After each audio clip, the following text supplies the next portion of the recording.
आपुला तो एक देव करून घ्यावा ते निवेन जीवा सुख नोही एरती माही के दुःखाची जणती नाही आधी अंती अवसान।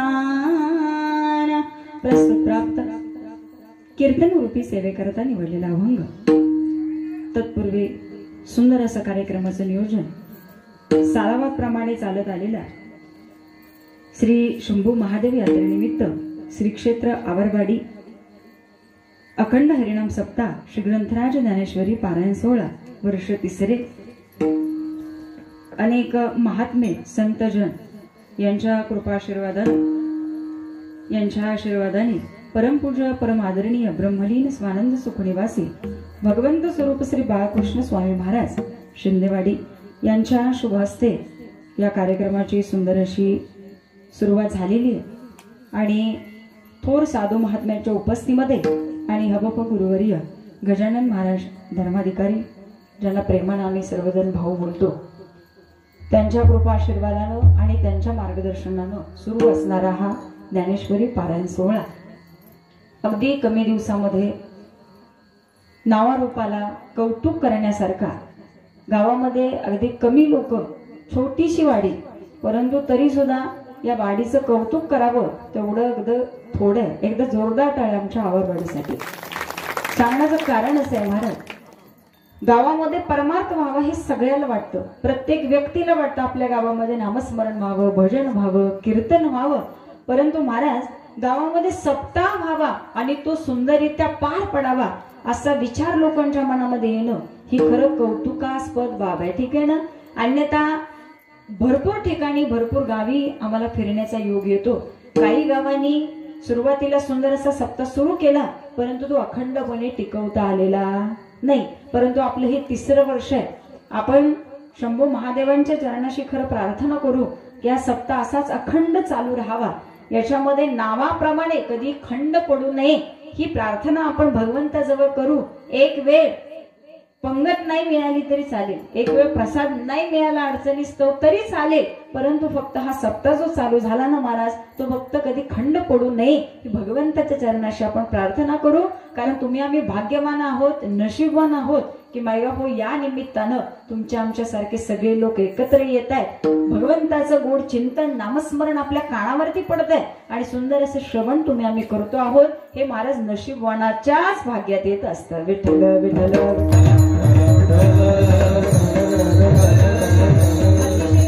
नियोजन या सप्ताहातली आजची 3ऱ्या दिवसाची कीर्तन रूपी सेवा सुंदर असं 2 दिवस छान कीर्तन झालं प्रवचन झालं हरिपाठ झाला वाचन सुंदर सुरू आहे। कार्यक्रमाचे आमचे व्यासपीठ चालक गणेश महाराज हेही सुंदररित्या आपलं कार्य पार पडत आहेत। सुंदर असं कार्यक्रमासाठी गायक वृंद म्हणून आम्हाला जे लाभले आमचे आदरणीय ऋषिकेश महाराज धर्माधिकारी एक जोरदार टाळ्या या सर्व महाराज मंडळींसाठी बरं हबप संकेत महाराज जगदाळे असतील अभिषेक महाराज मदने असतील सागर महाराज असतील ते आता खदगुण मध्ये पण सकाळी काकड्याला पोचतात वाटतं ते जरा सकाळी चर्चा झाली खरं असो। विठ्ठल महाराज आमचे धर्माधिकारी काका त्यांच्याही मी चरणाचं दर्शन घेते। धर्म आप्पा भाडळे आप्पा सुद्धा इथे उपस्थित आहेत त्यांच्याही मी चरणाचं दर्शन घेते। आपले मृदंगाचार्य ऋषिकेश महाराज घोरपडे तेही आज इथे उपस्थित आहेत। आमचे रोहित दादा टिपरे आणि विठ्ठल दादा धर्माधिकारी सुंदर अशी नामवंत असलेली कलाकार मंडळी आपल्याला भेटलेत बरं का। अन्यथा बाहेर जरी यांचं बजेट बघितलं आवरवाडीकर तर ते आपल्याला पेलणार नाही बरं का परंतु फक्त प्रेमापोटी आपल्या शब्दापोटी ही मंडळी एवढा लांबचा प्रवास करून गाडीवर इथं पोहोचतात पुन्हा सकाळी त्यांच्या उद्योगाला लागतात दुसरे कार्यक्रम असतात सगळं काही अरेंजमेंट करून महाराज ते आपल्या इथं पोहोचतायत हे तुमचं आमचं सद्भाग्य म्हणावं लागेल। एकदा जोरदार टाळ्या सर्व कलाकारांसाठी असो। धन्यवाद सर्व आमच्या विनेकरी ताई असतील आज दोघी इथं उभे आहेत बरं का महिला कीर्तनकार म्हणून आज उभा आहे का असं छान तुमचे खूप खूप धन्यवाद। सुंदर अशी मंडप व्यवस्था आमचे बोडरे काका त्यांच्याही मी चरणाचं दर्शन घेते आणि सुंदर असं नियोजन येत आहे। टाळाला उभ्या असणाऱ्या सर्व आमचा महिला वर्ग एकदा जोरदार टाळ्या त्या सर्व मुलींसाठी असो। कौतुक होणं गरजेचं आहे महाराज ठीक आहे ना। आता इथून पुढे आपल्याला बरोबर 11 वाजता कीर्तन संपवायचे वाजले किती बोला आता किती वाजले किती वाजले 9:45 वाजले बरोबर मला वाटलं 9:45 वाजले आता बोलू किती असं आपल्याला अगदी थोडक्यात उरकायचं आहे. सुंदर असा आपण नामस्मरणाचा आनंद घेतला, सुंदर गाण्याचा आनंद घेतला आणि ही सगळी मंडळी कधीतरी भेटत असतात, योगायोगानं भेटत असतात आणि हा योगायोग तुमच्या आवारवाडीमुळे मिळत असतो. ठीक आहे ना. अन्यथा माझ्या वडिलांच्या वर्षश्राद्धाला ही सगळी मंडळी आली होती, त्याच्यावर आज आम्ही सगळे एकत्र आलोय आणि सुंदर असं गाणं महाराजांचं ऐकायला मिळालं, सुंदर असा मृदंग ऐकायला मिळाला. त्यामुळे असो मी सर्वांच्या चरणाचं दर्शन घेते आणि तुम्हा सर्वांच्या चरणाशी नतमस्तक होऊन सर्व आवारवाडी ग्रामस्थ, सर्व महिला वर्ग असेल, पुरुष वर्ग असेल, पाठीमागे बसलेले असतील, माझा युवा तरुण वर्ग सुद्धा आज कीर्तनाला आहे आणि आपण सर्वजण एवढ्या प्रेमानं एकत्रितरित्या आपलं म्हणून इथं उपस्थित आहात, हे खरं तुमचं कौतुक करण्यासारखी गोष्ट आहे. आणि असंच प्रेम राहू द्या, एकी राहू द्या आणि आपला कार्यक्रम म्हणून सर्वांनी पार पाडा, तर त्याच्यामध्ये काय वेगळा आनंद आहे. विठ्ठल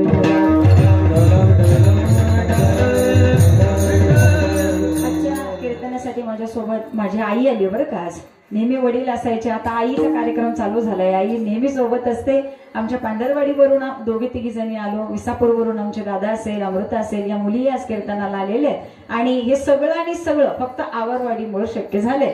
कारण गेली 2-3 दिवस कीर्तन होती, फक्त आवारवाडीच्या कीर्तनासाठी मी पुन्हा सातारला गेले नाही. आजचं आपलं कीर्तन करून उद्या सातारला जायचंय. तुम्ही म्हणाल मला तुमचा मोठीपणा कशाला, परंतु याला मोठीपणा म्हणत नाहीत, फक्त आपल्या कीर्तनासाठी या जा कशाला, म्हणून इथं विसापूरमध्ये थांबून आजचा छान कीर्तनाचा आनंद घ्यायचाय महाराज. का? कारण हा सुख सोहळा स्वर्गी नाही, पुन्हा माहित नाही आपण उद्या भेटू की नाही. मग हा आनंद जर घ्यायला मिळाला तर महाराज आपण ही संधी कधी सोडू नये असं मी सांगत नाही, शास्त्र सांगतं, माझे साधू संत मंडळी सांगतात. विठ्ठल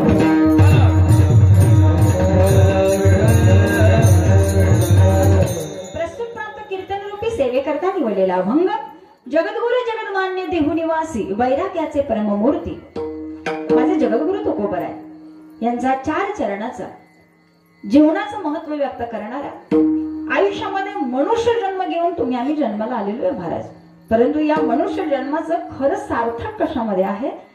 हा जन्म मिळाल्यानंतर या सुंदर आयुष्यामध्ये आम्हाला काय करायचंय हे प्रश्नचिन्ह प्रत्येकाच्या समोर असणं अत्यंत गरजेचं आहे महाराज.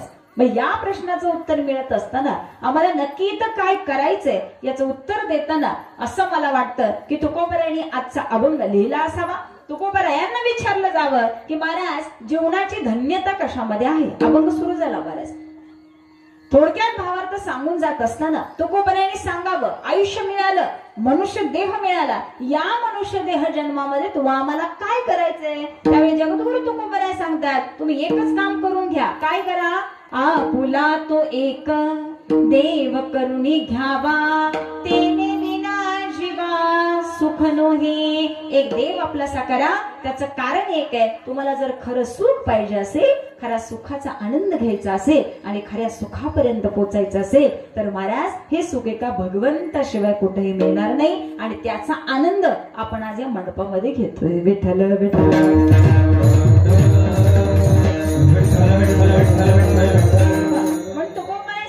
जीवनामध्ये भरपूर दुःख येतात, भरपूर संकट येतात, परंतु महाराज तरीही आम्हाला ज्याचा आदी नाही, ज्याचा अंत नाही, जो अविनाशी स्वरूप भगवंत परमात्मा आहे ना, आम्हाला त्याची प्राप्ती करायची आणि त्याची वाट दाखवून देणाऱ्या साधू संतांचे चरण धरायचे. इतकं सुंदर आणि सोपं काम माझे जगद्गुरु तुकोबराय तुम्हाला मला सांगून जातात. म्हणून देव हा अविनाशी स्वरूपाचा आहे. या अविनाशी स्वरूप भगवंताचं वेड तुमच्या आमच्या मनाला लागलं पाहिजे. एवढंच नव्हे, जीवनामध्ये कार्य इतकं सुंदर असावं, परमार्थ इतका सुंदर असावा. मायबापू तुम्ही जीवन जगला कसं हे आम्हाला कळतं कधी? ज्यावेळी आम्ही हे जीवन संपूर्ण मायबापू आमचा देह ठेवला जातो ना, त्यावेळी महाराज मेल्यानंतर जी कीर्ती उरते, मेल्यानंतर जे पाठीमागं नाव राहतं, हे महाराज तुमच्या जगण्याची सगळा काय बायोडाटा आणि सगळा निकाल हा आमचा देह गेल्यानंतर आम्हाला मिळतो. मग आयुष्यभर आम्ही केलं काय याचं उत्तर जर तुम्हाला आम्हाला पाहिजे असेल, या आयुष्याची सार्थकता करायची असेल तर याच्याकरता आजच्या अभंगाचं पहिलं चरण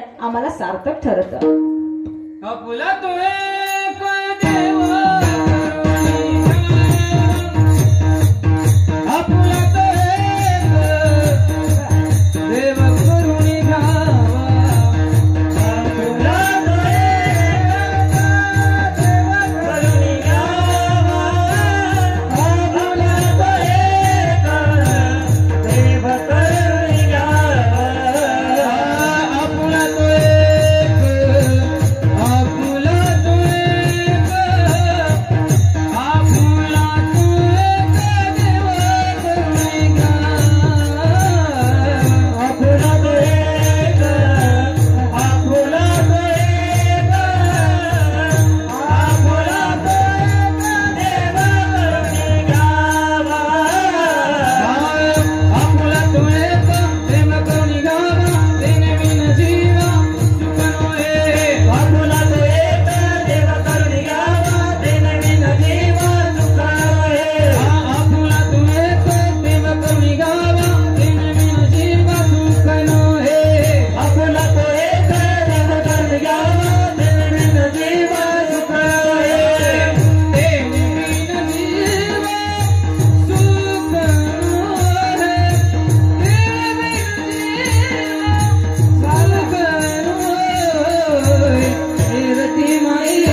तुला तो एक देव करून घ्यावा. माई बापू, अभंगाचं चरण ऐकले आमच्या समोर प्रश्न पडतो, महाराज आपला देवच का करून घ्यावा असा प्रश्न आपल्याला पडला पाहिजे ना महाराज. तुम्ही म्हणताय मनुष्य जन्म मिळाला मग देवच आपलं का करायचं, तुम्ही असं का सांगत नाही? आपल्या वडिलांची सेवा करा, आपली आई आपलीशी करा, आपले नातलग आपलेसे करा. हा प्रश्नही आपल्या समोर आला पाहिजे महाराज. ठीक आहे ना? तुम्ही म्हणता सुंदर आयुष्य मिळाले तर महाराज आयुष्य असं जगा असंच तुकोबाराय सांगतात. तुम्ही देवालाच आपलंसं करा असं का सांगतात? प्रश्नचिन्ह आहे महाराज. या प्रश्नाचा विचार करत असताना प्रत्येक मनुष्य जन्माला आला महाराज, आम्ही आयुष्य जगतोय कशा करता जगतोय? प्रत्येकाला वाटतं आम्हाला सुख पाहिजे, सुखा करता प्रत्येक मनुष्य जीवन जगत आहे महाराज. ठीक आहे ना? कीर्तन कशा करता करतो आम्ही? कशा करतो महाराज? पाकिटासाठी. तो नंतरचा भाग आला. परंतु ज्यावेळी महाराज आम्ही नवीन कीर्तन शिकत होतो, अजून सुरुवातीला जाते अजून ज्यावेळी आम्हाला पकवाज वाजवता येत नव्हता, ठीक आहे ना? ही सगळी मंडळी साक्षीला आहेत, सगळे कलाकार मंडळी आहेत महाराज. ज्यावेळी आम्हाला वाजवायला येत नव्हतं, ज्यावेळी आम्ही शिकणार होतो त्याच्या आधीचे दिवस आठवा महाराज. त्यावेळी आमच्या मनात फक्त एकच भाव होता की आम्हाला पकवाज याच्या करता वाजवायचे की त्याचा आनंद आम्हाला घेता आला पाहिजे. फक्त सुखा करता आणि समाधानासाठी आनंदासाठी आम्ही हे करणार आहोत. कीर्तन करायचं पण तेच आहे बरं का. कीर्तन आम्हाला याच्यासाठी करायचे की त्याच्या निमित्तानं भगवंताचं नामस्मरण होईल, भगवंताचं चिंतन होईल आणि परमार्थ आयुष्यामध्ये येईल आणि आम्ही सुखानं समाधानानं आयुष्य जगू. याच्याकरता महाराज आम्ही कीर्तनाकडे आलो. ठीक आहे ना? तुम्ही सुद्धा कीर्तन ऐकायला बसलाय कशा करता? आमच्या पाकिटातले 100 तुम्हाला मिळणार आहे? बसलेले मिळणार आहेत का? नाही. कशा करता आम्ही बसलो? रोजचा प्रपंच चालू आहे, रोजचाच संसार चालू आहे, रोजच काम आहे, गाई आहे, म्हशी आहे, धार आहे, धंदा आहे, उद्योगधंदा आहे, सगळं रोजच आहे. परंतु त्याच्यातनं थोडंसं नामस्मरण कानावरती येईल, भगवंताचं नामचिंतन होईल आणि कीर्तनाच्या निमित्तानं काहीतरी पुण्य मिळेल आणि तो आनंद मिळेल. याच्याकरता महाराज आम्ही मंडपामध्ये बसलोय. सत्य का हे? नुसत्या माना नाही डोलवायच्या. खरंय नाही? कीर्तनकारापासून तीच अवस्था आहे महाराज. गायक मंडळी ज्यावेळी गायन शिकत होते ना त्यावेळी आमच्या पालकांचं एकच फक्त मत होतं, काही हरकत नाही, नुसता एक अभंग म्हणला तरी चालेल, तरी आम्हाला समाधान आहे. ठीक आहे ना? फक्त भजनाचा जो आनंद आहे, ते जे समाधान आहे, हे क्षेत्र खूप काही देऊन जातं असं आमचं आई वडील सांगायचे. आणि महाराज आम्हाला ह्या क्षेत्रामध्ये त्यांनी पुढे केलं. महाराज आम्ही करत करत गेलो. आनंद आणि समाधान हा फक्त हेतू आमच्या समोर होता. आता पुन्हा जसं वाढत गेलं तसं महाराज आम्हाला 100 मिळत होते, तिथं जरा मन नाराज व्हायला लागलं. नाही, आम्ही 2 तास देतोय, 500 तर झालेच पाहिजेत महाराज. ठीक आहे ना? खोटं आहे का खरं आहे महाराज? आता तुम्हाला काय माहिती? ठीक आहे ना? अगदी खरं आहे ना? कारण देणारे तुम्ही आहात, मग आम्ही घेणार आहोत. विठ्ठला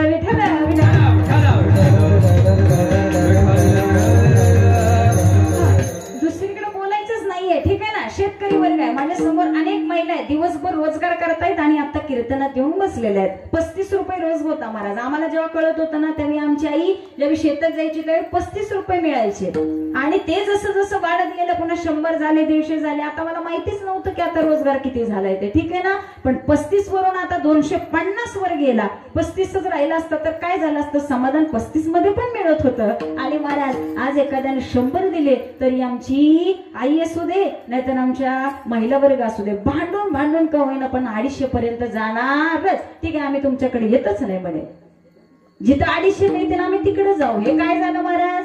समाधानासाठी गेलो होतो, काम पाहिजे होतं, परंतु तिथं जर आम्हाला कमी आकडा मिळाला आमचं समाधान निघून गेलं महाराज. तीच आमची अवस्था आहे. पाकिटातले 500 कमी झाले तर जाताना आमचा चेहरा बघा, माझा चेक करू नका पण कमी बरं का.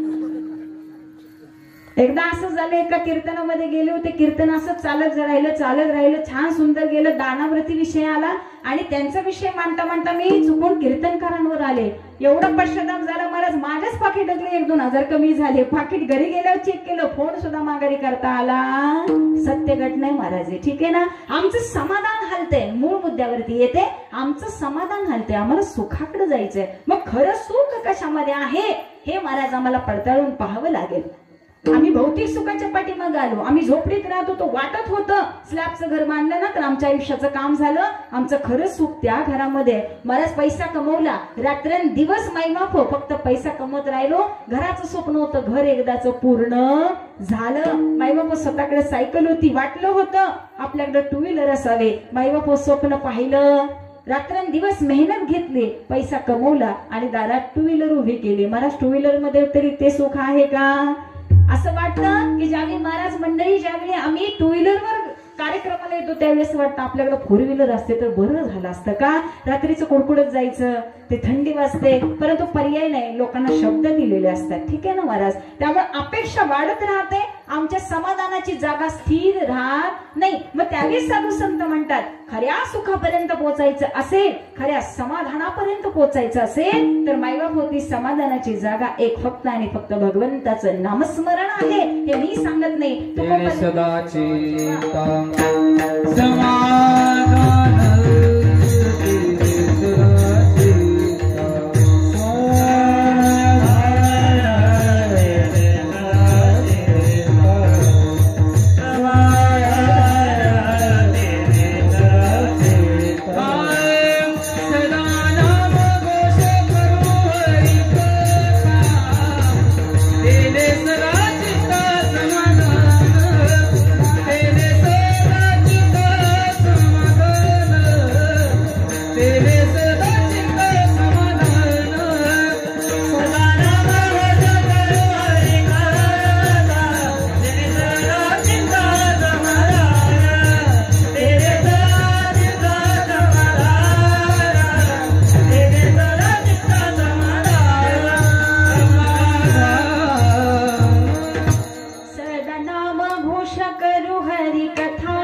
सदा चित्ता समाधान. समाधानाची सुखाची जागा कळाली महाराज. नामस्मरणाशिवाय आणि भगवंताच्या चिंतनाशिवाय मला समाधान कशामध्येच नाही हो. तुम्ही म्हणाल महाराज तुम्ही असं कसं सांगताय, तुम्ही अनुभव घेतलाय का? हो महाराज, नक्की अनुभव घेतलाय. फक्त आम्हाला भगवंताची तळमळ लागली पाहिजे, भगवंत प्राप्त व्हावा, देवाची भेट व्हावी. महाराज एवढी तळमळ आमच्याकडे जर जागृत झाली ना तर महाराज आम्ही काही करू शकतो. मग देवाला जे आवडतं ते महाराज आम्हाला करावं लागेल की नाही. आज आम्हाला कीर्तनकार बनायचे तर कीर्तन करण्यासाठी काय काय गरजेचं आहे हे महाराज कीर्तनकाराला माहिती असणं पाहिजे. ठीक आहे ना. गायन लागतंय, अभ्यास लागतोय, अनेक संत वाङ्मयाचं चरित्र पाहावं लागतंय आणि हे सगळं असेल तर महाराज एक चांगला कीर्तनकार समाजामध्ये उभा राहू शकतो.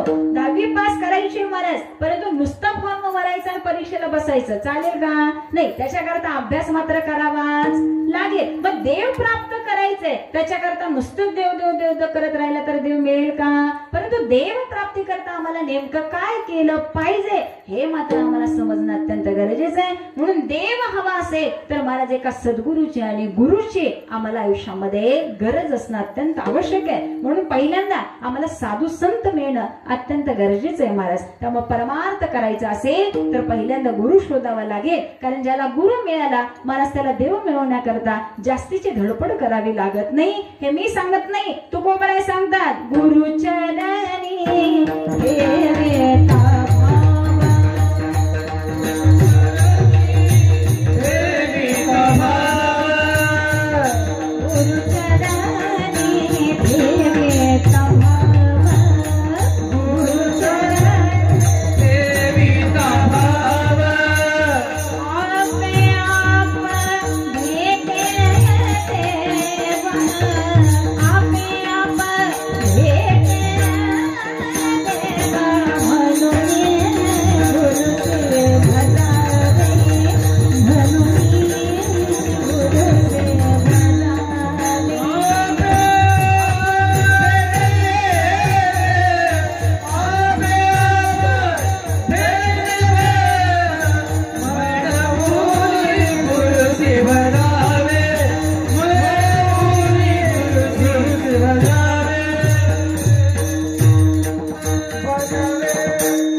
देवाची प्राप्ती करायची गुरुनी मार्ग दिला, देवाची प्राप्ती करायची सद्गुरूंनी मार्ग दाखवला महाराज, ठीक आहे ना. आणि त्या मार्गाने तुम्हा आम्हाला जायचंय, एवढंच आम्हाला करायचंय. त्याकरता वयाची मर्यादा नाही, त्याकरता जात धर्म पंथ महाराज याची कशाची गरज नाही. तुम्ही हलके आम्ही मोठे याची कशाची गरज नाही का. सकळांशी येते आहे अधिकार, सकळांशी येते आहे अधिकार, सकळांशी येते आहे अधिकार,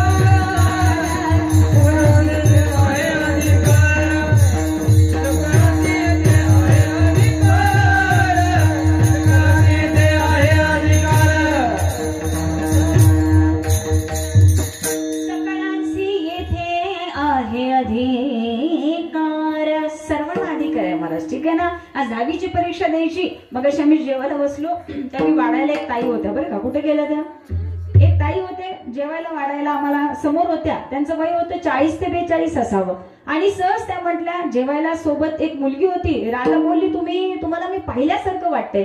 तर सहज त्या दोघींची चर्चा चालू होती. ते म्हणले तुम्ही 10वीच्या परीक्षेला आला होता ना, त्या पेपरला आमच्या वर्गात होता ना, त्या दोघींची चर्चा चालू झाली. मी म्हणले हे असं का चाललंय, ही कितवी 10वीला, त्या ताई केवढ्या मोठ्या. आम्ही जरा शांत बसलो, नीट चर्चा ऐकली. तर त्या म्हणल्या हो मी 10वीच्या वर्गामध्ये बसले होते. म्हणले एक्सटर्नल ऍडमिशन होतं का. हो म्हणल्या आपल्या गावातल्या शाळेमध्ये एक्सटर्नल बाहेरून टाकलं होतं आणि 10वीची परीक्षा दिली, पेपर मध्ये गेलेत. ऐकलं म्हणून त्यांना मुद्दा मी विचारलं तुमचं वय किती आहे. त्या म्हणल्या 40 का 42 काहीतरी सांगितलं. अहो म्हणलं आता करायची गरज काय. त्यावेळी त्या म्हणल्या बाकी काय नाही हो, अंगणवाडीवर आहे, त्यामुळे आता वरून रूल आलेले, ते जे काय सांगतील ते सगळं करावंच. वयाची मर्यादा आली का महाराज इथं. आम्ही अंगणवाडीवर नोकरी करतोय, पगार किती आहे मी त्यांना विचारलाच नाही अजून. मला पगाराची गरजच नाही महाराज. अंगणवाडीवर नोकरी करतोय, वरून नियम आला 10वी पूर्ण पाहिजे. महाराज घेतलं ना ऍडमिशन. आमचं आयुष्य तसंच आहे महाराज. आम्ही मनुष्य देह मिळवून इथे जन्माला आलो, वरून फक्त ऑर्डर आल्या पाहिजे. देवाची प्राप्ती झाल्याशिवाय इथून कुणीही जायचं नाही. हे जर मोदी साहेबांनी वरून पटापटा पटापटा खाली जर पाठवले तर महाराज किती जण देवाच्या नादी लागतील. होय आवरवाडीकर, फक्त काय झालंय ना, हे आम्हाला सांगणार कुणी नाही, त्यामुळे इथं खाली पळणारी कुणी नाही. शासनानं वरून नियम टाकला की महाराज आम्ही पळायला रिकामे झालो का, कारण त्याच्यामध्ये आमचा काहीतरी स्वार्थ आहे. 1200 मिळणार, 1500 मिळणार, लाडकी बहीण लाडकी बहीण लाडकी बहीण. इकडं सगळं झालं तरी लाडकी बहीण अजून 1500 रुपये घेतेच आहे, मिळतंय घेतेच आहे, फायदा आहे. हे जेव्हा कळालं त्यावेळी कागदपत्रांची पूर्तता देताना किती लाईन होती महाराज. माई सेवा केंद्रात जागा होती का. सांगण्याचं तात्पर्य असं, जर आम्हाला देव प्राप्त करा अशी जर ऑर्डर आली तर महाराज आपल्या आयुष्याची सार्थकता झालीच पाहिजे. इथं ऑर्डर देणारा कुणी नाही, इथं ऑर्डर आपणच द्यायची आणि कार्य सुद्धा आपणच करायचंय. फक्त तुम्हा आम्हाला पोचवणारा कोण असेल तर तो फक्त आमचे साधू संत असतील. म्हणून साधू संतांनी सांगितलेल्या सुंदर मार्गाने तुम्हा आम्हाला जायचंय. हे मी सांगत नाही, तुकोबराय सांगतात. म्हणून खऱ्या सुखाची वाट दाखवून देणारे हे साधू संत आहेत महाराज. मग आयुष्यामध्ये कितीही दुःख आले, कितीही दुःख आले तरी महाराज ज्याचा आधी नाही, ज्याचा अंत नाही, अशा भगवंताचे चरण तुम्ही पकडावं. हे मी सांगत नाही, तुकोबर सांगतात. अभंगाचं द्वितीय गणित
प्राप्ती करून घ्या असं तुकोबराय सांगतात. महाराज आयुष्यात कोणाच्या दुःख येत नाही, सर्वांच्या आयुष्यामध्ये दुःख येतच असतं. महाराज कीर्तनकर असो, साधू संत असो, परंतु जो मायेच्या पलीकडे गेला महाराज त्याचा दुःखाशी आणि सुखाशी काही संबंध नसतो. फक्त संसारी जीवन जगणाऱ्या व्यक्तीच्या आयुष्यामध्ये महाराज दुःख एवढं असतं, दुःख एवढं असतं ना, त्या दुःखाला सामोरं जाणं, त्याची ताकद भगवंताकडे मागणं एवढंच काम आपल्या हातामध्ये आहे महाराज. ठीक आहे ना. दुःख आलं म्हणून मायबापू त्याला बघून आम्ही पळून जाता कामाचं नाही, तिथं आम्ही आत्महत्येचा पर्याय निवडणं हे मात्र काही कामाचं नाही महाराज. फक्त जीवन कसं जगलं पाहिजे हे महाराज तुम्हाला आम्हाला समजलंच पाहिजे. जगद्गुरु तुकोबरायांच्या आयुष्यामध्येही खूप वाईट प्रसंग आले महाराज. समाजाकडून भरपूर त्रास झाला. तुकोबरायांनी सुंदर अशी गाथा लिहावी, परंतु महाराज वेदांचाही अपमान होतो आहे. वेदांपेक्षाही तुकोबरायांचा गाथा श्रेष्ठ ठरतो आहे. लोक तुकोबरायांना जास्तीचा मान देत आहेत आणि तुकोबरायांना नमस्कार करतायत. बायबापू ही चर्चा आमच्या रामेश्वर भट्टांपर्यंत पोहोचली. अरे हा कोण तुकोबा, हा काही भगवंतापेक्षा मोठा झाला का, वेदांपेक्षा मोठा झाला का? चर्चा मायबापू कानावरती येत असताना काही लोकांनी रामेश्वर भट्टांना ही सर्व बातमी कळवली. रामेश्वर भट्टांनी मायबापू सांगितलं की तुकोबरायांनी तर बोलवून आला. तुकोबरायांनी लिहिलेला गाथा मायबापू रामेश्वर भट्टांकडे देण्यात आला. पाहण्यात आलं की तुकोबरायांचं श्रेष्ठत्व वाढत चाललेलं आहे, गाथेला जास्त महत्व आलेलं आहे. परिणाम असा झाला की रामेश्वर भट्टांनी सांगितलं की गाथा आता राहणार नाही, गाथेला इंद्रायणीमध्ये टाकून द्या. महाराज ही चर्चा चालत असताना तुकोबराय म्हणतात मी फक्त अभंग लिहिले, तिथं मी माझा संसार सांगितला नाही, तिथं मी माझं कुटुंब सांगितलेलं नाही. तुकोबराय विनवणी करतायत, अहो मी असं काय पाप केलं, हे अभंग लिहिले म्हणून पाप केले का?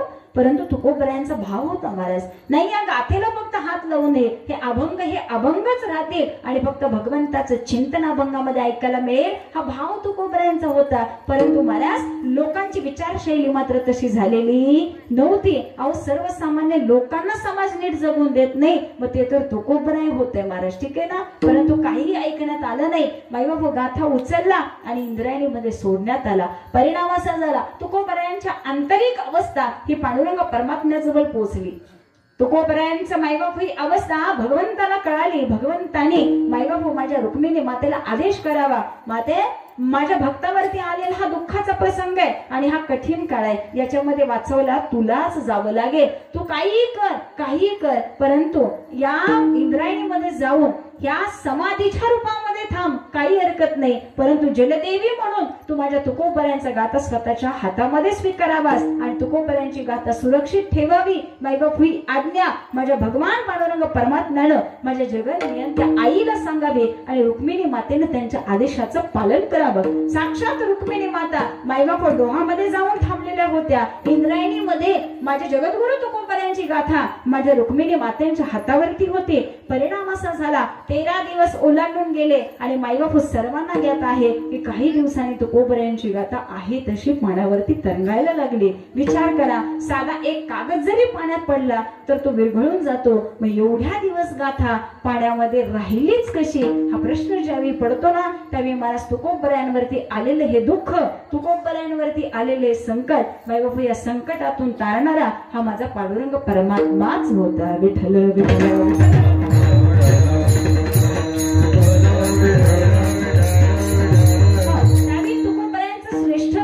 त्यांचे मायबापू शत्रू रामेश्वर भट्ट यांना सुद्धा कळालं आणि प्रत्येकाला ज्ञात आहे कट्टर शत्रू रामेश्वर भट्ट होते. परंतु ज्यावेळी तुकोबरायांची महती माझ्या रामेश्वर भट्टांना सुद्धा कळून चुकली ना महाराज, त्यावेळी रामेश्वर भट्टांनी माझ्या तुकोबरायांची आरती लिहिली.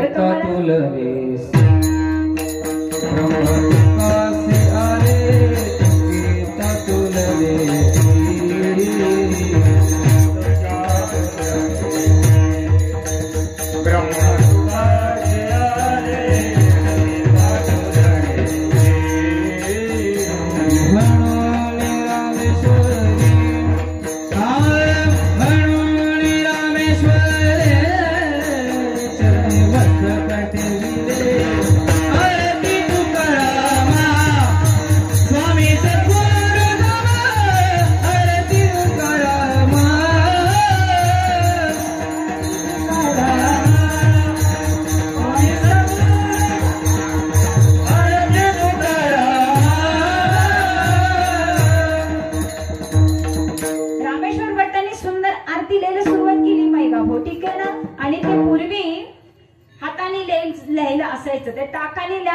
करायचं. शेवट असं झालं ते टाक लिहित असताना मायबाप संपला, ती शाई संपली. आता ते करायचं काय? त्यावेळी महाराज हातामधले असलेला जो पेन स्वरूप लाकडी वस्तू असायची ती वस्तू त्यांनी स्वतःच्या पायावरती टाकली. परिणाम असा झाला मायबाप त्या वस्तूला लागल्यामुळं पायातून रक्त यायला लागलं. शेवटची एक ओळ राहिलेली ओळ रामेश्वर भट्टांनी स्वतःच्या रक्ताने लिहिलेली आहे बरं का, असं शास्त्र सांगतं. कधीही तुम्ही चरित्रामध्ये वाचन केलं ना तर तुकोबरायांचं श्रेष्ठत्व रामेश्वर भट्टांनी सुद्धा जगासमोर आणलं. परंतु महाराज त्याच्यामध्ये आपलं सगळं सर्वस्वही ओतलं. हा भाव आहे महाराज एका भक्ताबद्दलचा, हा भाव आहे एका भक्ताच्या श्रेष्ठत्वाचा. म्हणून महाराज आमचा वारकरी संप्रदाय इतका श्रेष्ठ आहे ना की आमच्या साधू संतांना आदर द्यावा वारकरी संप्रदायानं, माझ्या साधू संतांचं श्रेष्ठत्व गावं माझ्या वारकरी संप्रदायानं. आणि माईबापू याच साधू संतांचा उधो उधो नवे नवे साधू संतांनी दिलेली वचनं, साधू संतांचं ज्ञान हे समाजापर्यंत पोचावं, अगदी तळागाळापर्यंत खेडोपाडी सर्वांपर्यंत माझ्या ज्ञानोबरायांची ज्ञानेश्वरी जावी,